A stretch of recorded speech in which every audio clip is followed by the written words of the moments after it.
Set, এখানে 4 set. এখানে দেখুন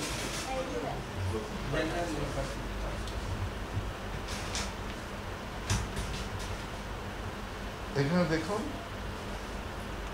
1 2 3 4। এখানটা কাগজ থাকে। এখানে 1 মানে হয়তো পদ্মা, 2 মানে যমুনা, 3 মানে এটা আমরা অন্তত 30 থেকে 35 জন থাকি। নন ক্যাডারের ক্ষেত্রে বাইরে কেউ থাকেন না। আমরা এই পরীক্ষার সময় আজম ছিলেন, ডক্টর উত্তম ছিলেন মেম্বার, আর কে ছিল, সচিব ছিল, প্রফেসর ফারুক সাহেব ছিল। এবং এইটি আমি একটু ভুলে গিয়েছিলাম যে আমি গল্প করছিলাম যে ঠিক আছে আর পরে করি। আসলে আমাদের টেস্ট করার জন্য একটু আগে করতে আমি মাথায় ছিল 9:30টায় ফেরি করে দেবো। ওরা আমাকে স্মরণ করে দিল স্যার 25 হয়ে গেছে, এখন করতে হবে, তাহলে টেস্ট করা যাবে না।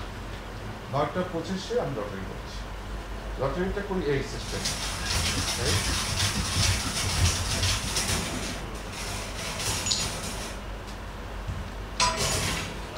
এইটা একমাত্র আল্লাহ ছাড়া লটারির আগে এর যে 3 নাম্বার উঠবে তার পক্ষে সম্ভব। এই 3 নাম্বার প্রশ্ন রাত্রে কিভাবে যাবে, গেলে তো 4টে যেতে হবে। 3 নাম্বার প্রশ্নটা কিভাবে যাবে, যেটা আল্লাহ ছাড়া কারোর জানা সম্ভব না।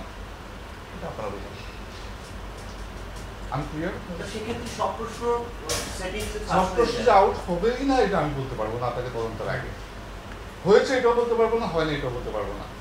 তবে যদি হয়ে থাকে আমরা আমাদের সর্বোচ্চ এমনকি আমি স্পেয়ার হব না যদি আমার কোনো সংশ্লিষ্টতা থাকে। এটা আপনাদেরকে আমি নিশ্চিত করতে পারি। একটু আইনের বিষয়ে আসি। আপনারা সাধারণত